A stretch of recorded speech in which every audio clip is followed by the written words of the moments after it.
that I told the world enough.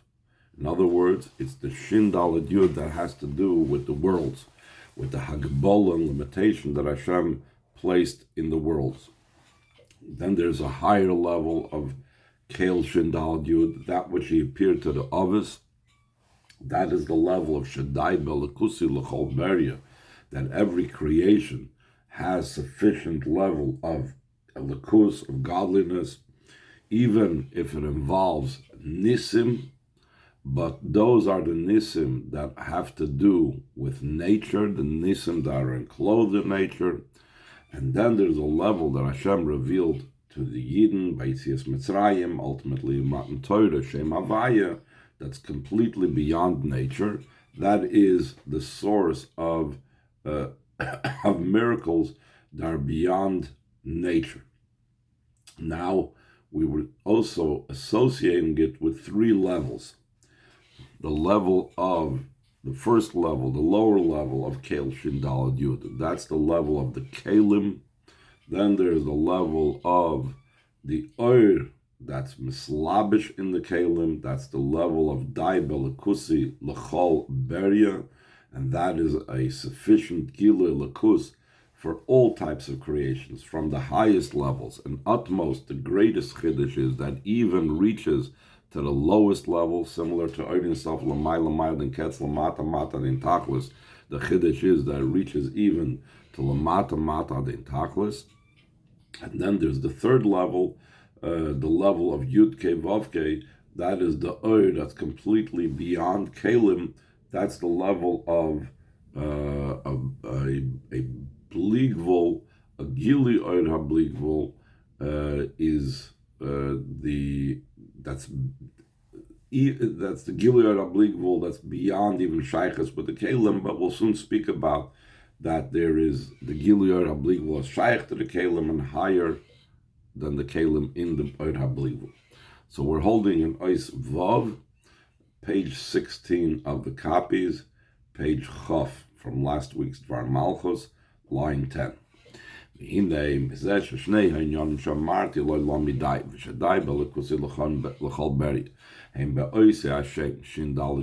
fact that both of these ideas, that I told the world enough, the lower level of Shin Daled Yud, the one at the beginning of creation, and the one that was told to Avraham Avinu that it's sufficient in my godliness to every creation, which is in the very same name, the name Shin Daled Yud, moving, it's understood, Shev Shayachim Zalzeh, they're connected one with the other, even though we say one is in the Kalim, one is in the Oir, one has to do with Teva, one has to do with miracles, etc.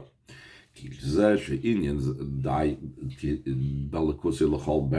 they Gilui Oir HaBilti Balgvul Shalamayel Mislapshus Mekaymoim Shalamayel Mislapshus Bekalim. The fact that we're saying that it's sufficient in my godliness to every creation is through this revelation of the Bligvul that's beyond becoming enclosed in the vessels. It's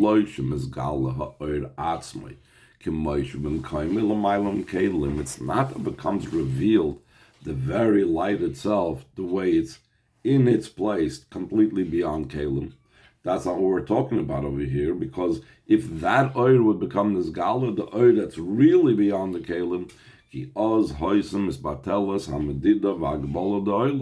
so then the whole measure and limitation of the world would be nullified. Ella rather, though the light was enclosed in the vessels,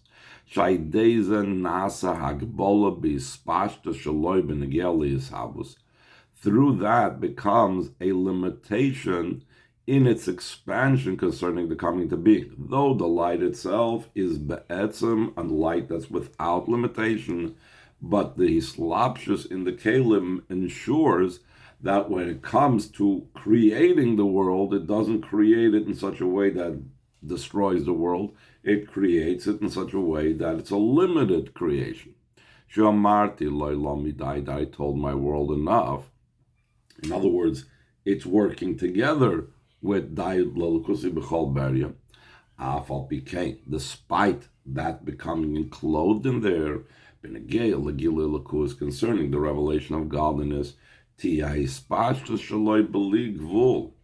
that the godliness that's going to become revealed, the oil itself would have blown the world away if it would have become revealed in its bligvul.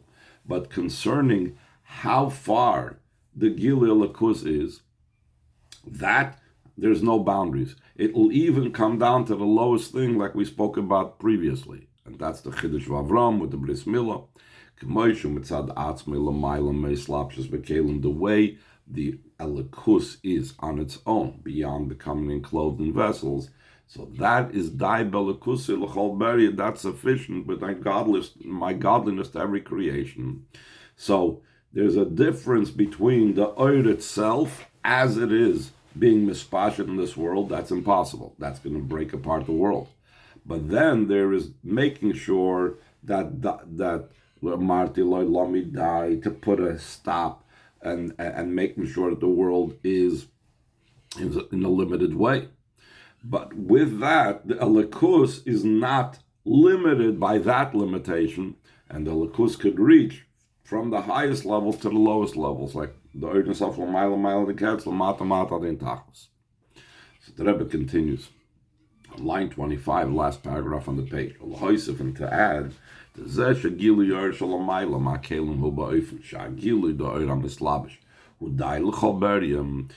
revelation that the light that's beyond the vessels is in such a way that, like we said, because it's in the same name, Shin Daled Yud, that the oil is sufficient for every creation.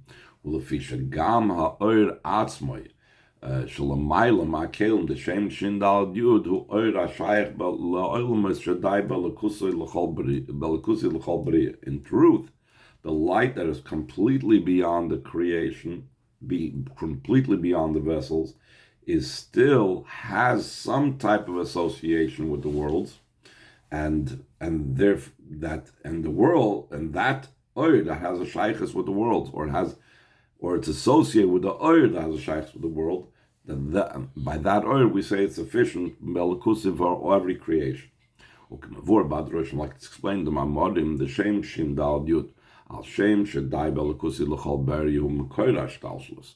The name Shin Dal Yud, that higher level, the level that was revealed to Abraham, that it's sufficient in my godliness to every creation, that location of that oil is in the source of Ishtalshlus.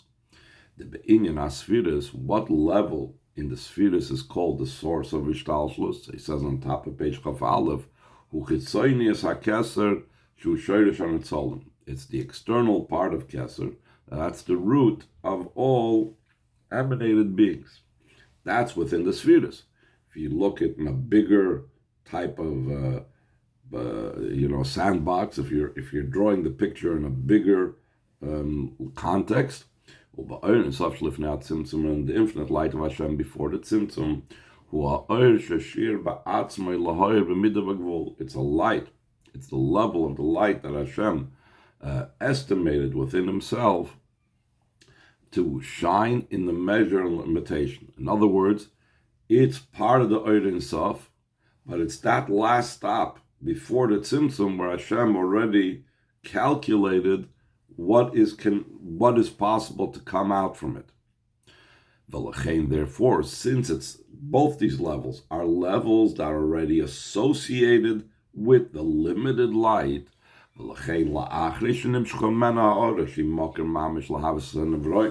after it comes down from it a ray, that it's an actual source to bring about the created beings. It's the light that isn't clothed in the vessels. So Gilui Orzeh, the revelation of this light, that's beyond Seder Ishtalshus, but it has an association with the Ishtalshus. It doesn't negate and doesn't destroy that light and doesn't overwhelm it. It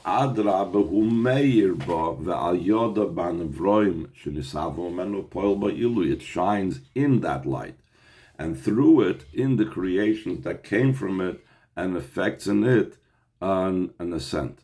In other words, this is the reason why the level of the Dai Belekusi L'chol Beria does not destroy the world, because since it relates to it, and because even the oil that's higher than it has a connection with it, so it ensures that the oil doesn't become in such a way that destroys the world.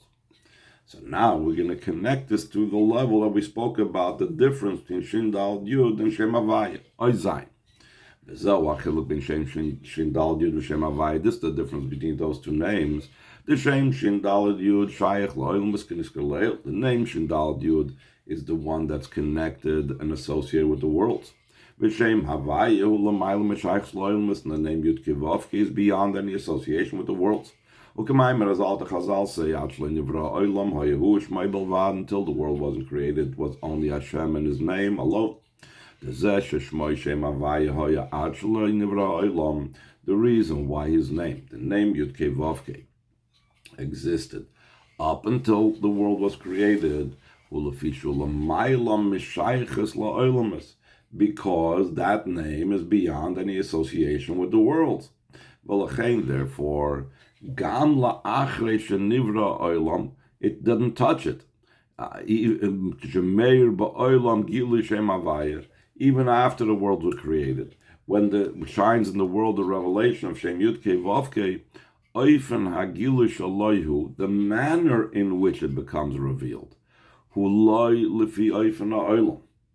it's not taking into consideration the world's limitations, but the light itself becomes revealed. And with this, the Rebbe is going to explain a question that he asked earlier.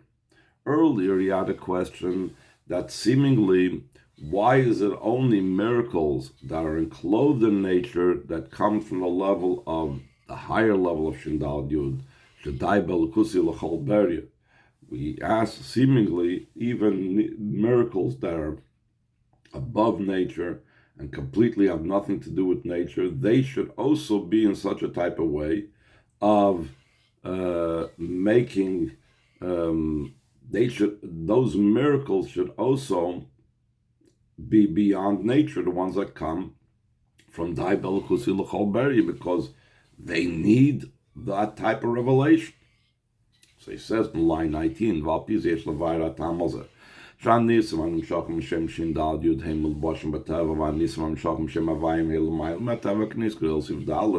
that those miracles that are drawn down from the name Shindal Yud are enclosed in nature, and the miracles that comes down from Shem Yud Kei Vav Kei are beyond nature, like we mentioned before, because that light that has an association with the worlds, the level of Shaddai Balikusi L'chol Beria, Oifen Hagilu Shaloi, the manner in which it becomes revealed is Shu Meir Upoil Be'a'ora Shenasis Mokar Lahavois Hanavroim. It shines and it influences and it affects the ray that becomes the eventual source for coming into being, bringing into being the creations. Therefore, since it works together with it, like we said, it's in the same word of Shin Daled Yud, of the two meanings. Therefore,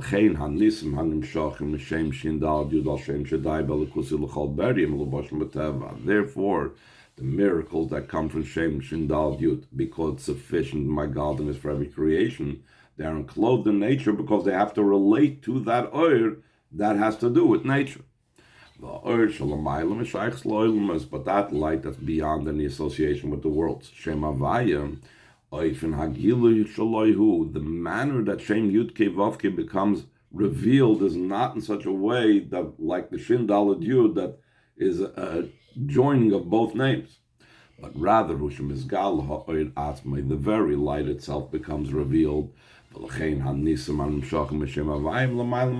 Therefore, the miracles that come down from Shem Yud Kei Vav Kei are beyond nature. Well, now he's going to explain, but seemingly, why isn't it considered what the world needs? We said that Dai Belukusi L'chol Beria is similar to what it says, Dei Machsoide Asher Yechseloi, V'yet Matzuva L'Ashrei, that giving a poor person what they are lacking that's similar to dai belikusi b'chol beria, but it's not in the category of making the poor person rich. So, therefore, we must say that the miracles that are beyond nature are not what we are lacking, or else it would have had to been included in dai belikusi l'chol beria. You're giving everything that we're lacking. Obviously, miracles beyond nature is not considered fulfilling our lack. So that's the Rebbe is going to explain right now why it's not considered fulfilling our lack. This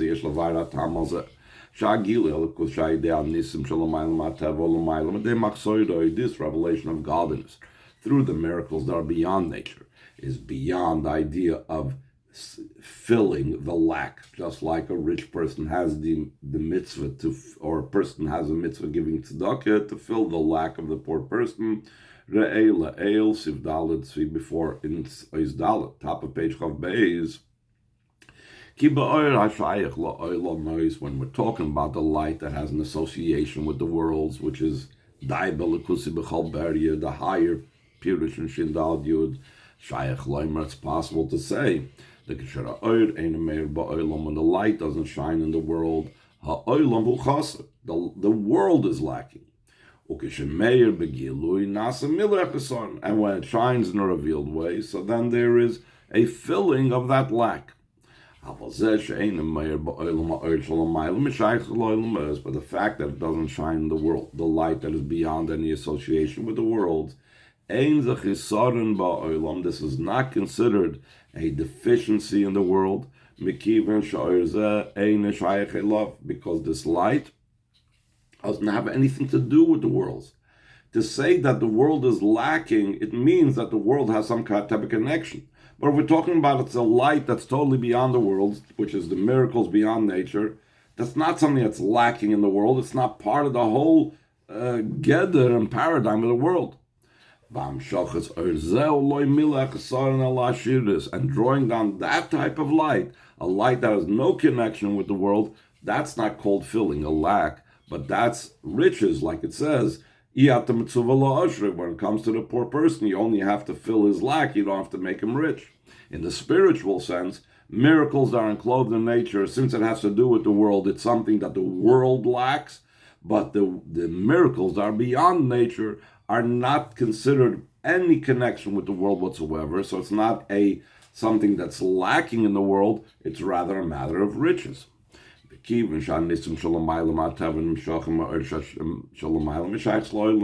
the miracles beyond nature come down from that oil as beyond any association with the worlds,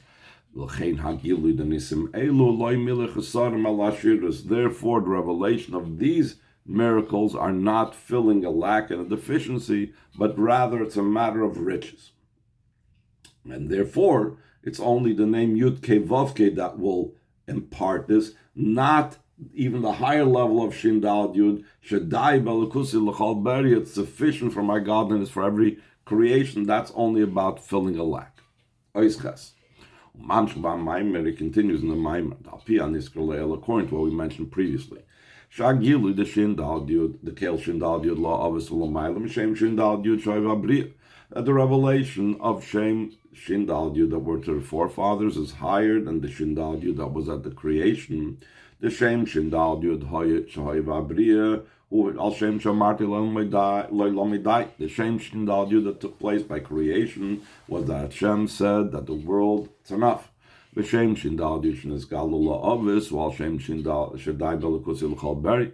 The name Shin Dal Yud that was revealed to the Ovis is because of the name of Shin Dal Yud, that it's Shaddai Belikusi L'chol Beri, it's sufficient in my godliness to every creation. The Meshems and Mshach and Nisim Shalom Malmayl Mateva, that from this name comes down miracles beyond nature. Ela Shem Ulubosh Mateva, but they are enclosed in nature. Now we have to understand even more so and analyze even more so the question at the beginning of the Maimer, that it says, like Rashi explains, that my name Havaya I did not make known to the others. So Rashi says, I did not make myself known and recognized to them with my name of truth. So the question is, based on how we just now explained the differences and the different levels of Shin, Kel, Shin, Dalad, Yud, how can we say how's it possible to say the light that's beyond the worlds and has an association with the worlds is not true chas v'sholom? In other words, the level of Shin Dalad Yud should die b'lukusi l'cholberg. Vaar's and the Rebbe Rashab explains this by prefacing the Bashros HaShechina of the Beis HaMikdash concerning the resting of the Shechina of the Beis HaMikdash Shahoyi b'makom gashmi, that this was a physical location. Yeshnam shtei deis, there are two opinions. Das HaRambam, the opinion of the Rambam, v'cheinu das HaRasag, HaRadak, v'oikim v'maimer. It was also the opinions of the Sadia Goyin and others that the Maimer brings down. The Kim Shakadosh Baruch Hu Eina Begeder Makim, since Hashem is not even within the entire category of place. L'chein ein shayach loymar shashros hashchina hoysa b'mkoim hamigdash atzmei b'ofen dislapshus. It's impossible to say that the Shechina rested in the actual place of the Beis Hamikdash in a way of becoming enclosed over there. Rather, ki im sheb'mkoim hamigdash haya muksher shi al yodei gilei alakus. Rather than in the place of the Mikdash, it was a appropriate place, a ready place that through the Mikdash will be a revelation for godliness for the Yidden that came over there. To just first bring a silly mashal before what he's going to give now. When a person turns on a radio and they hear something come in, it doesn't mean that the signals is only enclosed in the box of this radio. The signals are all over the place. The radio is able to reveal and interpret the signals into words and to reveal it to us. The Eibishter is not found in the place of the Beis HaMikdash. The Beis HaMikdash is the vessel that is able to communicate and to reveal godliness into this particular location. And the example that's given for this Nechsidah is, for example, writing an idea through the fingers of the hand. You're not going to say that the hand, the flesh of the hand, is now somehow the intellect and fingers have some type of association. It's not like the brain that's made for the intellect. The hand is only a medium through which the intellect comes through in a way of passing through. They're not smarter fingers or stupider fingers, etc. Afshayad atzmoy, top of Chav Gimel, though the hand itself does not comprehend the idea, not like the brain that comprehends the idea. The Das Rambani, but the opinion of the Ramban is that the way the Shechina rested in the Beis HaMikdash was a way that's enclosed, similar to the way the intellect is enclosed in the brain. The revelation was in the Beis HaMikdash itself. Similar to how the Seichel resides in the brain. It's enclosed in the brain. And the brain comprehends the idea, not like the fingers that don't comprehend the idea that are traveling through it. That the opinion that Chassidus accepts is the opinion of the Ramban.